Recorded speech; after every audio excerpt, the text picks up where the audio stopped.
Выбрасывать мусор без вреда экологии теперь могут жители многоквартирного дома по улице Пояркова, благодаря установленному во дворе пункту для раздельного сбора твердых коммунальных отходов. Для окружной администрации города это пилотный проект и первый опыт сотрудничества с якутской экологической компанией, которая отвечает за доставку вторичного сырья на переработку. Оно аккумулируется на нашей базе, где проходит дополнительную сортировку и так называемую опрессовку, заготовку для последующей передачи на обработку.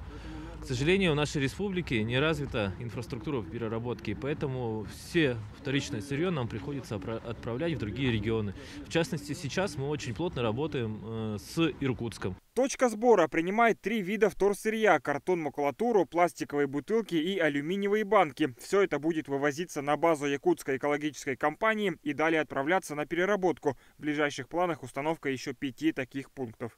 И на сегодняшний момент у города есть четкое понимание, что нам этим надо заниматься. Мы должны это включить в нашу стратегию развития по жилищно-коммунальному хозяйству. Вот.